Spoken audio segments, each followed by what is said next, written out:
Hey guys, PIEGUYRULZ here, and look at my mouth moving really fast. Welcome to the Season 9B commentary track. For those who don't know, I've been doing commentary tracks since, I believe, Season 8. It's been a Patreon reward type thing, and I really enjoy doing them. I can offer a little bit of extra insight in here. The video is going fast, just because I don't have like an hour and a half of things to say here, but so this opening, I was kind of proud of myself for coming up with I don't want to say joke because it's not a joke, but just the idea to use the old PyCon to reference standard definition and the new one to reference high definition. Also, the idea of squishing the actual footage here because, yeah, Amazon squished the some episodes in season 9. I've spoken about this before, maybe even in the 9A commentary, but the story actually kind of continues onwards in that. So there are some episodes on Amazon, if you buy SpongeBob season 9, that are all squished. Like their entire episode plays in a 4:3 aspect ratio, even though it's supposed to be, what is HD? 16:9. And I think the mistake was made because of the intro. But anyway, basically the point is that there's some that are just squished.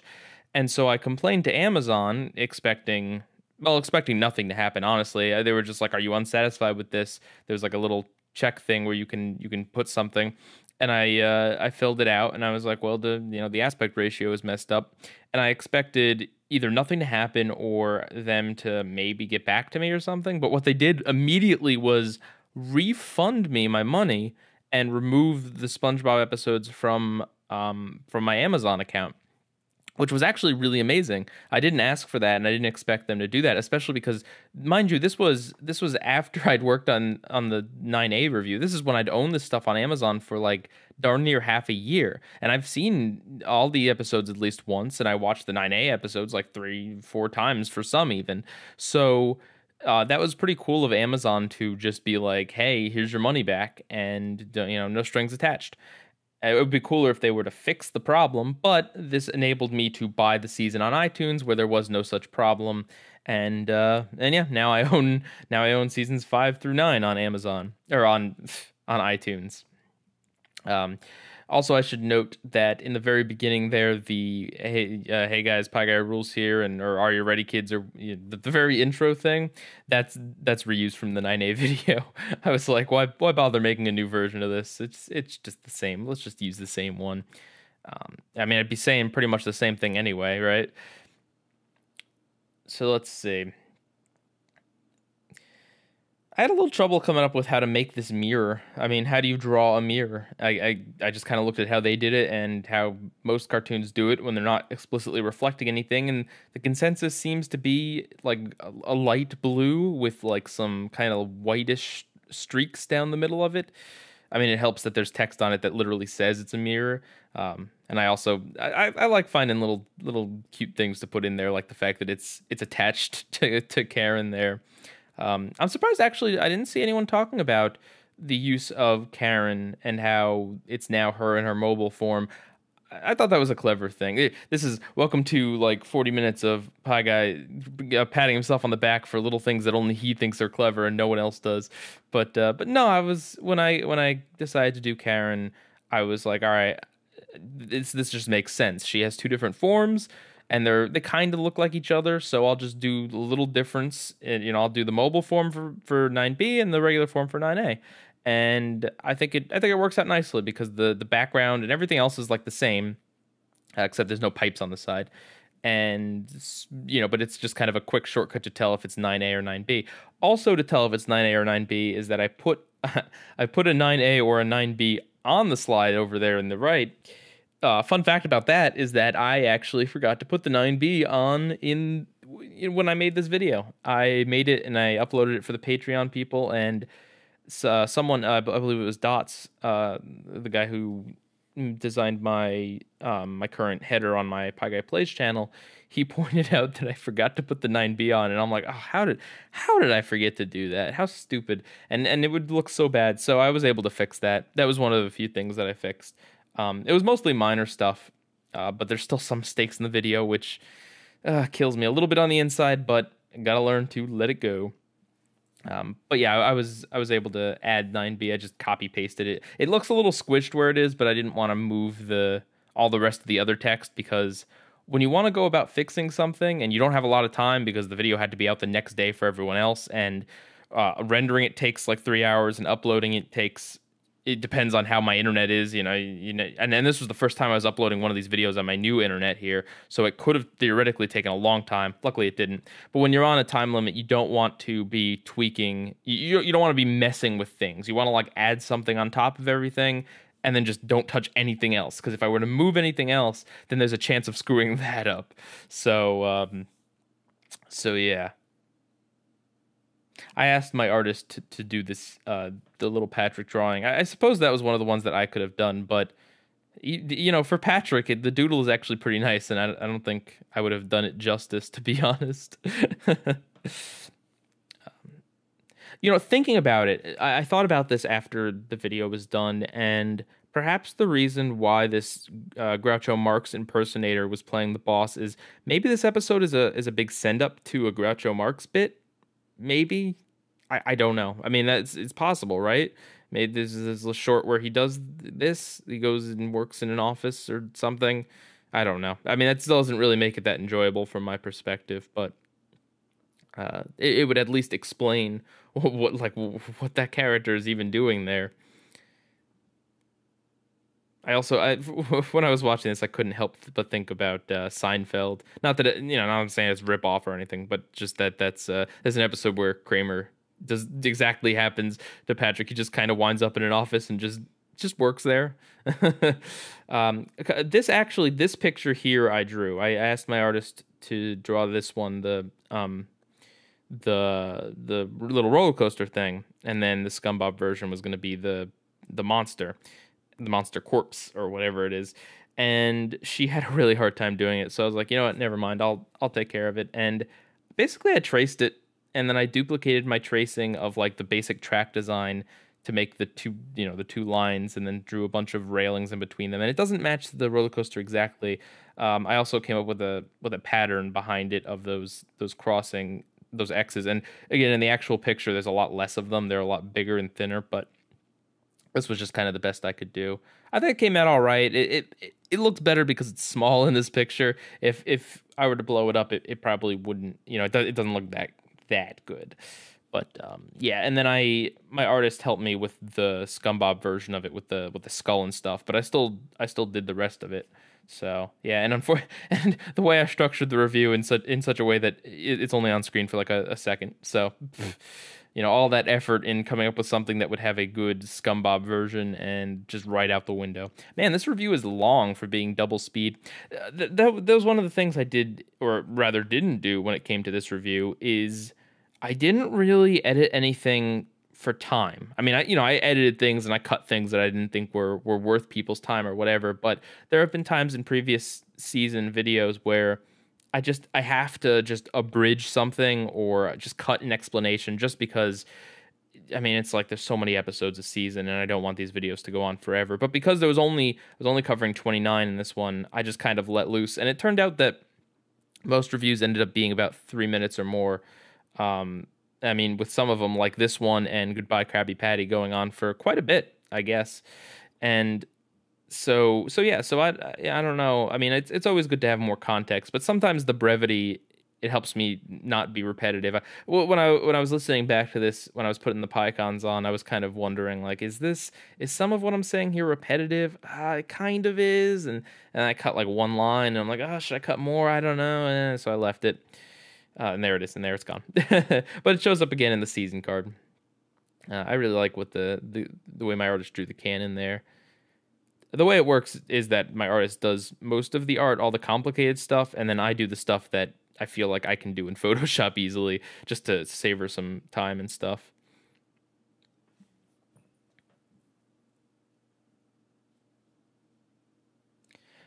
The title of this episode is interesting. I didn't really talk about it, but Pull Up a Barrel is not... I mean, it's indicative of the fact that Krabs is telling a story, and I mean, you can see the quote there, but...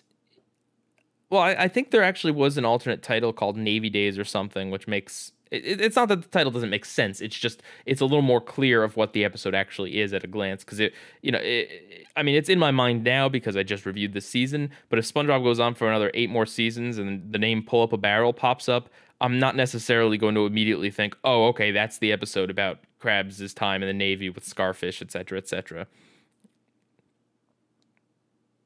I don't know. Maybe Nickelodeon like pull up a barrel more because it was more teasing something. I kind of wonder how Nickelodeon advertised this because I don't watch Nickelodeon anymore. I don't really see much ads for the show except for the ones they post on Twitter, and I like the ones they post on Twitter because it's like 3 or 4 seconds of a clip of the episode with it's just kind of like a teaser of something, and then that works a lot better for advertising SpongeBob than a full long drawn out 30-second ad that either spoils the episode or presents it misrepresents it or whatever. Sanctuary, something interesting about this is that the Scum Bob variant of that picture, it's very hard to notice because of the background color, and I wasn't quite sure what to do about that. If I should, I don't know, made it more clear or something. But oh, wait a second. Okay, so that's why it's okay. The Scum Bob variant is actually what you're seeing right now. That's another mistake. God dang it. But basically, there's slime on the wig, or it's not a wig. It's, I don't know, whatever it is, whatever SpongeBob puts on his head. Yeah. Okay, so that's why people couldn't see what it was. I hate it. I hate it, but I checked this video up and down, and I did my best, but it's like you become blind to this stuff. And I had other people look at it too. Not that I'm blaming them. It's not their fault. It's just like no matter what I do, when it comes to videos that are like an hour and a half long, it's so hard to proof them, because I can't watch this like twice in a row back to back or something because your mind just zones out. I already know these reviews like inside and out. So like hearing them again and again, it's just my eyes kind of glaze over. It's like when you're driving and it's your brain on autopilot. That's kind of like how I am with watching, to the point where I can't even see the mistakes anymore. But the one good thing about this, well, not good thing, but the one thing about season 9 that I shouldn't get too beaten up about these mistakes is the fact that when it comes to this season, I am going to be combining 9A and 9B into a big long, probably like 2.5 to 3 hour video or something like that. I'll be editing it together and it'll come out in like a month or two, and that'll be the definitive season 9 review. The 9A and 9B reviews aren't going anywhere. Like I'm leaving them up on my channel, but in terms of the playlist and in terms of like what I'll advertise, it's going to be the full season 9 review, just because it'll have all the fixed mistakes, and it'll also have a few things added here or there now that I have complete foresight of the whole season. Just little things, really. Like, don't feel like you have to watch that if you've already seen part 9A and 9B. Don't expect a lot of new content. But I just feel like it'll be a good definitive version, and people can always come back to these if they so choose. But I will definitely be fixing the mistakes there. One thing I wasn't entirely sure about was, like, how do I show the slides on the screen, on Karen's screen, after there's a rating like this?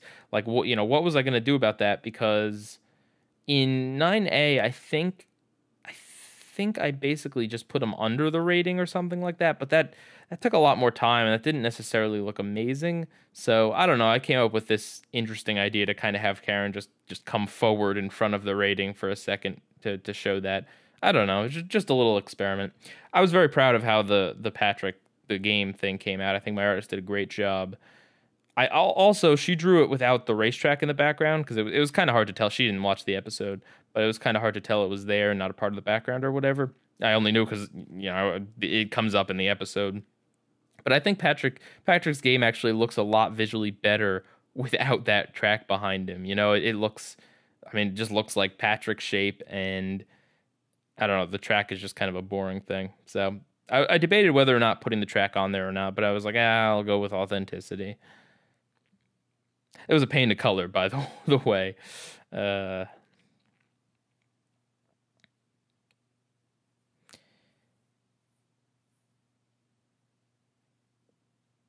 So I guess I will talk about the stinger now, the very ending of the video, only because if I were to wait and talk about it when it comes up, the video would be over by then. And also, I gotta fill the time now, so I'll talk about it. I came up with the idea.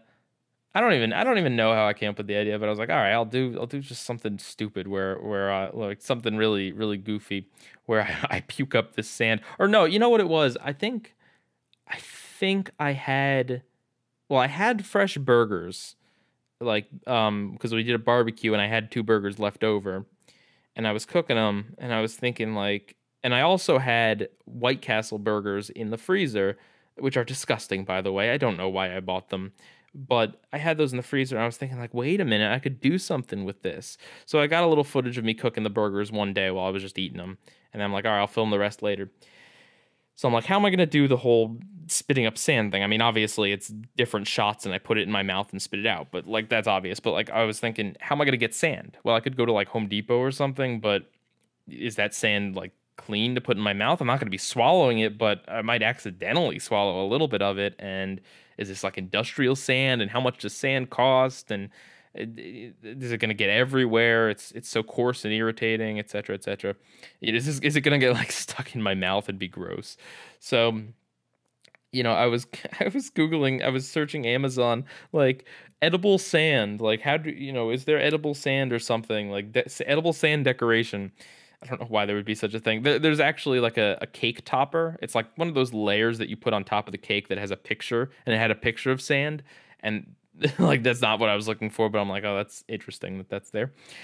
So I'm like, oh, what am I gonna do about this? I don't really just want to buy some random sand and shove it in my mouth. So then it took me a long time to realize this, but it did eventually hit me. It doesn't have to be sand. It could be something else.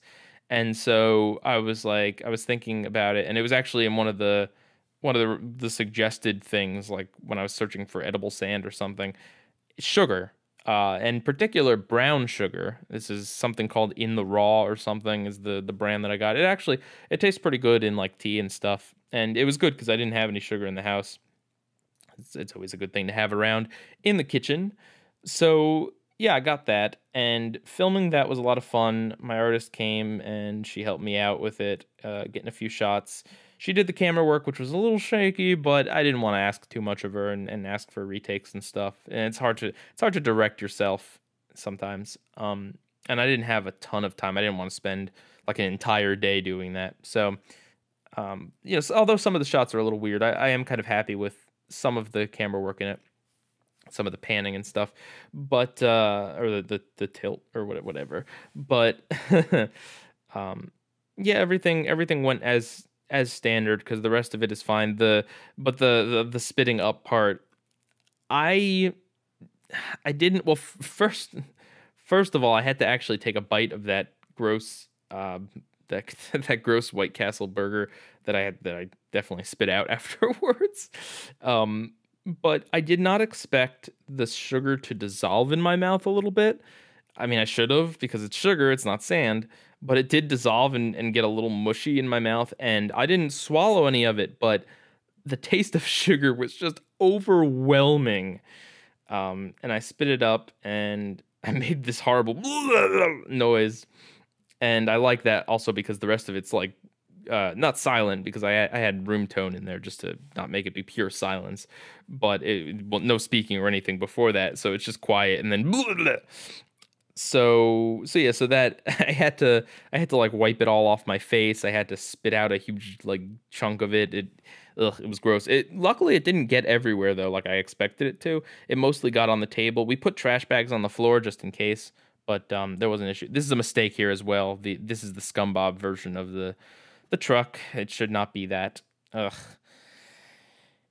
Anyway, so we did that, and yeah, the taste of sugar, man, whew, strong. So we had shot the rest of it and done a few takes of me saying fresh. There's like a whole bunch of me versions of me saying fresh. In fact, I think I'll probably release a behind the scenes blooper reel type thing from the shoot of that. It's not much footage, but the stuff that's there I think is actually pretty funny. So we shot that, and then I was thinking like, oh, you know what? I want to get a different angle on me puking up this quote unquote sand, just in case the first one isn't good or whatever. So we got the second one. So I had to do it again, which was the first time wasn't bad because I didn't think shoving a bunch of sugar in my mouth would be too bad. But like knowing what the taste was going to be like and what it was going to be like, The second time was a little tough. One thing I regret is that I wish I had a reaction shot. Like after chewing, I wish I had like an eyes open up wide or something in there.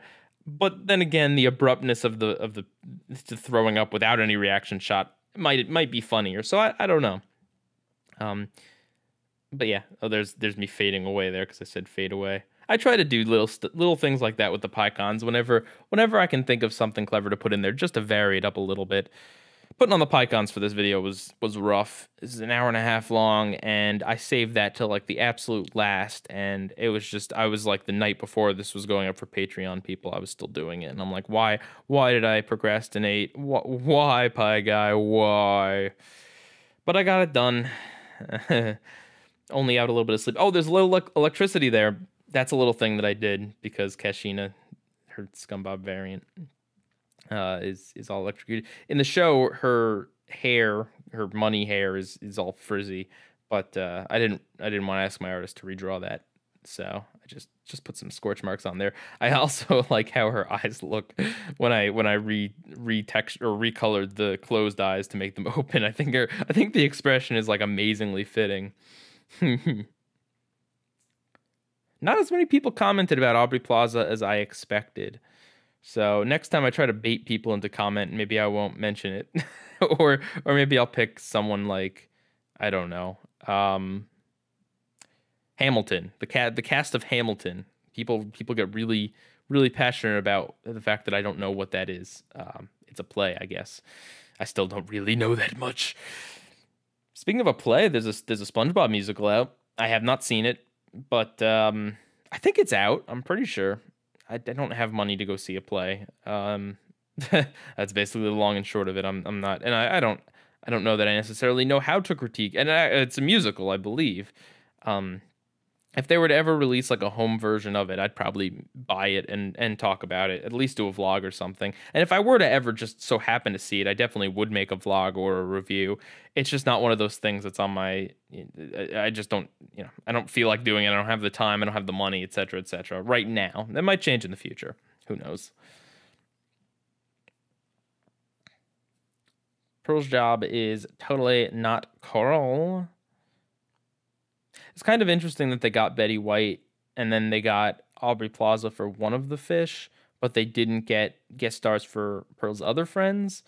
Or like, I don't know. It's weird that they have two guest stars, but not, you know what I mean? Like not all of them were for Pearl's friends. Like the sharks are, well, almost all guest stars. I don't know. It's a little odd. Leave me, Sandra. Forget you ever knew me. Erase from your memory the face of this useless sponge with these mutilated thumbs. I was trying to figure out what on earth that like speech is a reference to, and I couldn't place it. I just didn't know. It seems too specific to just be like character is sad and mopey. It seems like it has to like be based on some dramatic movie, and maybe it is, but I couldn't figure it out, and I couldn't find any information online. So it could just be a pastiche of like overly dramatic stuff. Not entirely sure.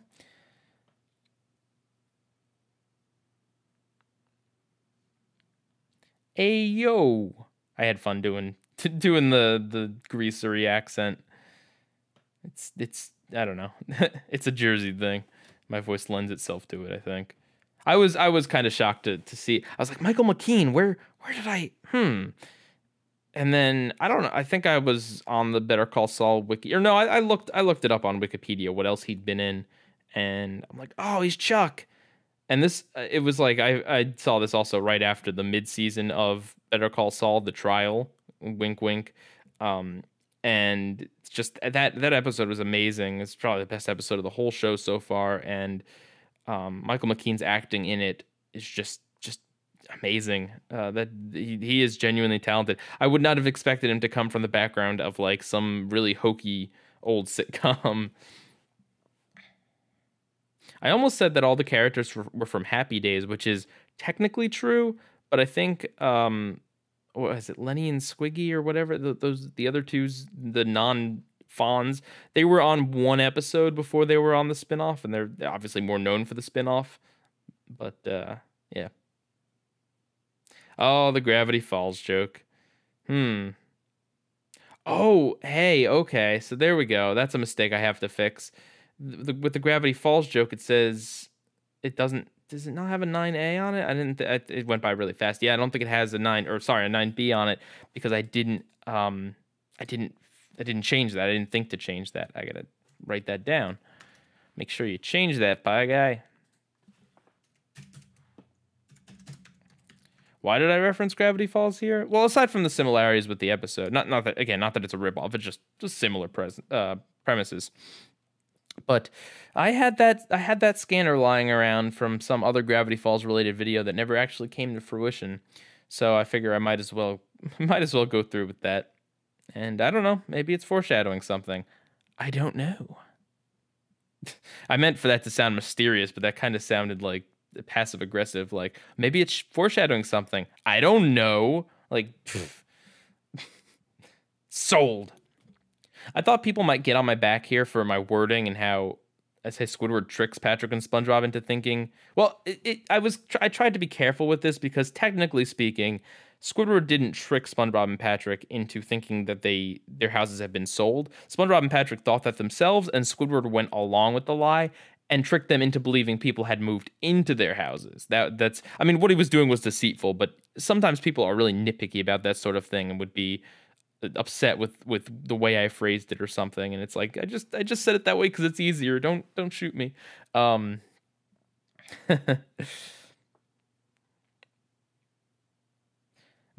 like the way that the double my legs look there. Originally, they were just going to be kind of like two left feet looking things. Like they were just going to be a copy of the one. But I'm like, that doesn't make sense. Because, of course, that's what, we need logic and realism and sense in an episode where fortune cookies fall from the sky, fall out of the crates on the surface world into the ocean. But yeah, I think this actually looks funnier, having it be like this weird shape. But yeah, the small fortune cookies kind of bugged me, and it also bugged me that they basically they just flat out reused the beginning of Frankendoodle to set this up. I reference Frankendoodle a lot, don't I? But I feel like it worked better in that episode, especially because they kind of had the whole bit with the painter and stuff, or the artist, I should say. Yeah, because you paint with a pencil. Good memory there, Pie Guy. Of the artist, and this one just kind of has it just shows a crate that just opens up, and bam, here's your plot. I also found the ending gag in that episode to be kind of boring and meh. They've done, I can't remember how many times they've done it, but the ending gag of an episode being that the character is about to be eaten in the live action world, or that they've turned into live action or something, it's happened a number of times. It happened to Krabs in Wishing You Well. It also happens to Krabs in Larry's Gym, where he gets steamed. It's just kind of a thing that happens quite a bit. And I don't know, it's like an easy gag, I guess. It's not really funny. I was proud of this slide layout. Not of designing it, because it didn't really take much, but I was kind of proud of just the inspiration. How I don't know. I suppose I could have done like a freezer section. Oh, that might have actually been really cool. Like you're looking through the glass at like the refrigerated section of the grocery store, or I could have done like the conveyor belt in the factory or something like that. But I don't know. I think there's just something kind of funny that it's just intentionally minimalistic. Also, I'm a sucker for jokes where characters call SpongeBob like a yellow box or a cheese head, or that he's the cereal box. I don't know. It's such a simple, easy joke, but it kind of amuses me every time they use a variant on it. Oh, and no, going back to the stinger for a second. No, there was never a version where like my butt was really big. No, I axed that idea really, really quickly. I don't think I'd feel comfortable with like a close up of my butt in the video. Even with pads or whatever. I don't even know how I would. I don't know. I feel like that's one of those things that's better left to animation. Yeah, I was also a little stumped at how, like, what will I do about slides for this, like showing other slides. I could have them pop up from the bottom like they always have, or I could have tried to work them in, found a space for them like I did with SpongeBob You're Fired, although not very well. But instead I was just like, I'll just have Karen pop back up. Why not? Or fade into existence, I should say.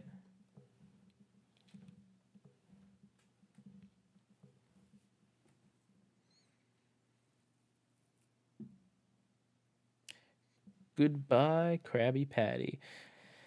I wonder, it might actually be kind of funny to come up with names for like old specials in the style of Goodbye Krabby Patty or SpongeBob You're Fired.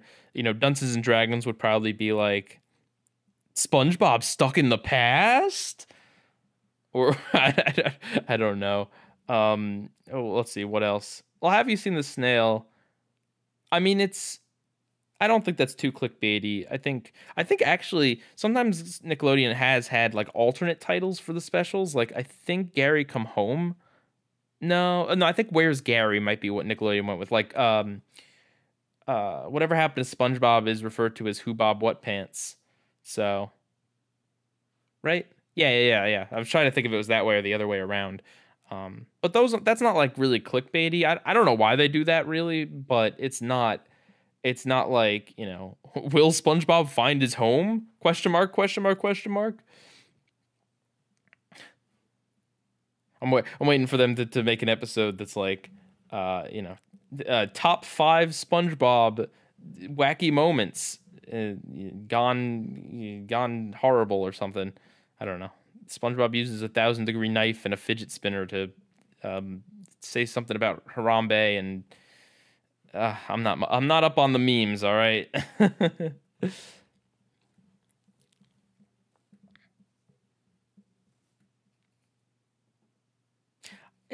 It would be cool to see the shaman become a recurring character on the show. I don't think that would ever happen.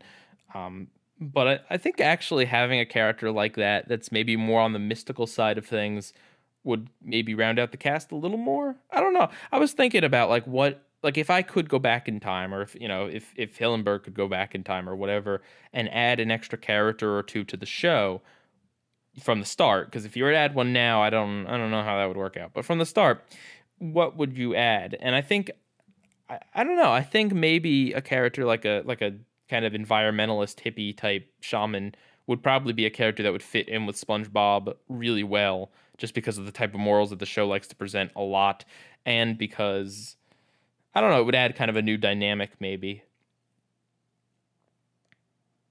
Yeah, I was genuinely very happy with Bulletin Board. I just kind of remember watching it back with 9A, and actually you can hear in the Chugga Conroy discussion video I mentioned Bulletin Board, and it's because I have such strong positive feelings towards it. Ever since I saw it the first time, I was like, okay, this is an episode that I'm very excited to talk about. Of course, when I watched it for the first time, I was reviewing 9A, and I had to wait months and months and months to do this, but sometimes there are episodes like this that I either really like or really hate, and they kind of inspire they inspire me and help push me to make the video faster and to work on it more, just because I want to see people's reaction to my review. I really want to get my opinion and review out there, and this is one of those episodes. Because I remember when I was first watching it, it was just like, wait a minute, is this a reference to the internet? Oh, it is. Oh, great. They're going to do an internet. Wait a minute. This is actually good. Good God, man. I was thinking of putting people's comments on the bulletin board, like actual comments from past videos that would like slowly fade onto the bulletin board on the slide as the review went on, and I don't know, maybe I'll do that in the combined season 9 video. But I ultimately it was just kind of too much time and too much like whose comments would I pick, and I could pick Patreon people's comments, but I don't know. So maybe I'll do that, but maybe not. If not, it's a glimmer of what could have been. Food con castaways. I kind of thought it's weird. I get Food Con Castaways and Salsa and Basilicus are two titles that kind of they're not similar. Well, they're similar in the way that like Imbasilicus sounds like it might be Spanish. It's not. It's a made up word. And this episode, Food Con Castaways, I was waiting for the title to come back. I'm like, wait, what was it called? Food Con Castaways seems like it would be a Spanish thing. You know, it's like maybe like a pun, like food with castaways, Food Con Castaways, chili con carne, salsa con imbecilicus or whatever. But no, they're completely unrelated.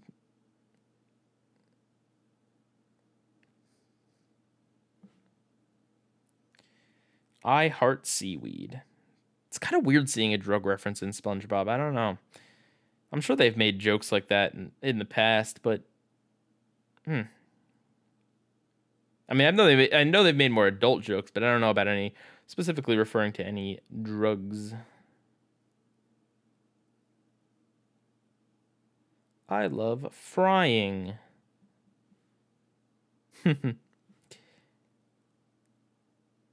I like that line. I can't fly, Gary. I'm a flyer, not, or I'm not a flyer. I'm a liar. I don't like the fact that I say zany like 8 times in this particular review. I should have come up with other synonyms like wacky or silly or something like that, because just the words, you don't want to use the word zany too much. It feels just like you don't want to normalize zaniness, you know what I mean? It's one of those things where when you're talking about a review that's like 3 minutes long, you don't want to use the same word again and again and again regardless. Speaking of words that I've used again and again and again, I never thought in my life I'd use the word formula and episode. I would probably say those are the two most commonly said like nouns, or non-bridging words. Like I'm sure the word but or the word a or the or SpongeBob or something. Well, I mean, I don't know. Maybe not SpongeBob, but yeah, those things have probably been said more. But in terms of nouns, probably formula and episode, because there's not really a synonym for episode. I could say story, but then it might sound more like I'm talking about the story aspect of the episode and not just the episode in general. And formula, yeah, I mean, it's not called the secret recipe. It's called the secret formula. So I say that. And I even use the word formula a lot more in my like day-to-day life because I said it so much in these videos.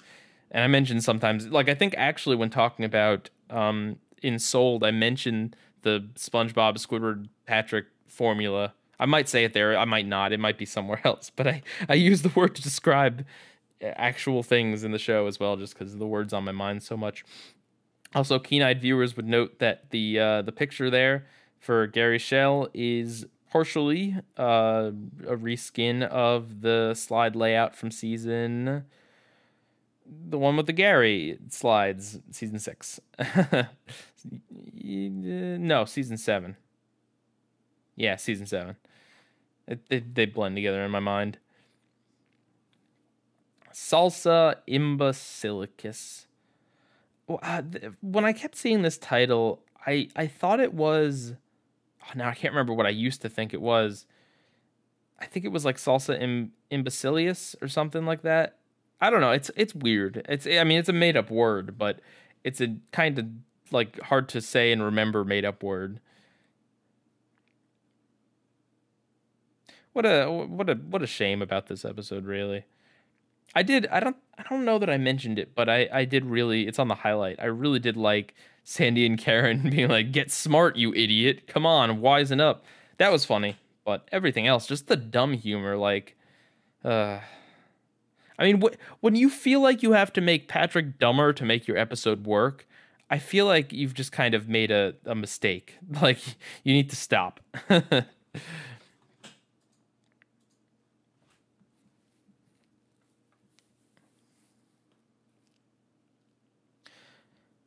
So the background is it is 100% the same, like the actual background, the same as from 9A. Like I said, I just altered some of the pipes and stuff. Yeah, I'm struggling to think of things to say here. But I drew Karen, by the way. I drew her with shapes. I didn't ask my artist to draw her. Not that, I mean, I think she looks good, but not that it's like some crazy, amazing artistic feat. I'm just relatively proud of it. The decision to use the Scum Bob transition from 9A was just like, I don't know. I couldn't really think of a better thing to use for 9B. I'm sure if I really thought about it, I could have come up with something, but like, I mean, I could have done something related to the sewers of Bikini Bottom, but I don't know. It just kind of seemed I wanted it to be more cohesive.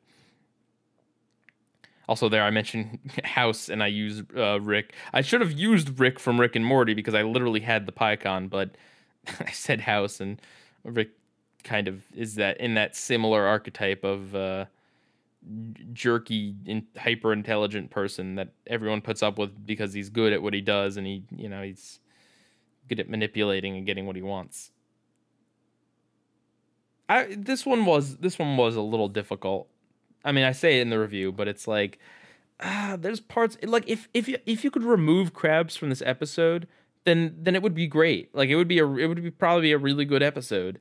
Well, maybe not a really good episode, but it would be a solid good episode, no doubt. But Krabs, it's just the way they did it is not pleasant. Like I don't know, and when I realized, I'm like, wait a minute. Like when I rewatched the episode, I'm like, it's all Krabs' fault. It's all his fault. And the reason why he's so vindictive at the end is because they wouldn't let him out of the barrel that he stupidly got himself stuck into. There was actually a section of this review that I did cut, and I basically did a long rundown of what Krabs does in the entire episode, but I felt it was a little redundant. But it's basically like he traps everyone in the Krusty Krab, forces them to spend all their money, tells them they're all safe when they're not.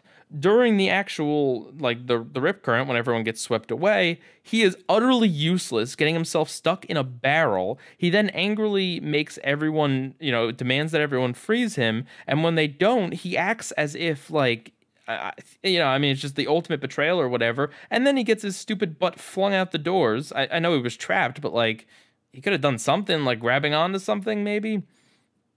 And then just the kicker is that when he comes back, he won't help until SpongeBob actually motivates him to. Like, that's... Ugh.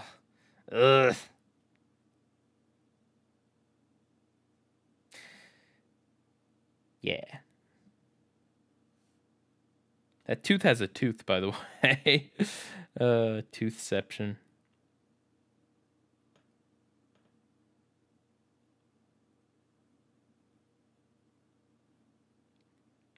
Oh, there's a mistake here at the end. The reference should be to suds and not just one bite. I don't actually know how that mistake happened, but it did. I'll be sure to fix that. And whoa, there we go. I decided to mix it up and go back to the whole sliding backwards thing. There were sometimes I'll do it where I'll just fade through all the episodes, and sometimes I'll do the sliding backwards. It's just to vary it up a little bit. I also decided to do Karen straight on there. I probably should have put a little bit like behind on top of that picture there to make it look more three-dimensional, but it's fine as is. Originally, I had put the Patrick is likable note on all of season 9, but that's not entirely true. Like it's less true for 9A because you still have Little Yellow Book where he's pretty bad, and Squid Baby where he's not the worst he's been, but there's still shades of insensitive, jerky Patrick there. Yep, and there's the pie charts. It's a little tricky trying to fit all of those on the one half of the slide, but I liked the whole putting one half on the one half and the other on the other. I don't know. It's also kind of amazing here how season 9 as a whole, as you'll see in a second, was very similar statistically to season 4. And I stopped looking so much about the individual, like the number of good Met and Scum Bobs, just because as the show has gone on, with the episodes kind of fluctuating how many there are in the season, it's just much better to look at the percentages. It's harder to judge, on numbers alone. Like it's not really fair when there's so many more season 5 episodes, or because of the. Well, not there's so many more, but there's a different number of episodes each season, thanks to some season 5 having the shorts and 1 through 3 being shorter seasons, or I think 1 through 4 being shorter seasons. Some seasons having more specials than others. The upped episode number, I don't know, it varies. So percentages are a little bit better of a guide there, especially because it's when looking at things as a whole. I don't know that many people were really talking about the whole Old Man Jenkins gag, but I thought it was pretty clear that that's what they were going for there. that it was like an intentional running gag. And I don't know, maybe I know that model has appeared since the very beginning of the show. I think it might be the same model who thought SpongeBob was a cereal box, but particularly bad things happening to him seem to be a new thing in season 9. And then here I go listing off a bunch of episodes that featured other characters. I heard something that the Flying Dutchman wasn't in season 10 either. I could be wrong on that, but that's interesting. So, yeah, I hope you enjoyed this commentary and a little more insight. I've got stuff coming up. I've got the top 5 and bottom 5 coming very soon. I've got a Patreon question and answer thing. Oh, and I should say that this video was sponsored by patrons. Thank you guys so much. Also, special shout out to Nicholas. I misspelled his name in the credits here. It has an H in it, and I'm very sorry that I misspelled it. I don't know. I checked the list and check it twice, but yeah. So yeah. So I hope you enjoyed this commentary, and I hope you have a good day. PIEGUYRULZ out.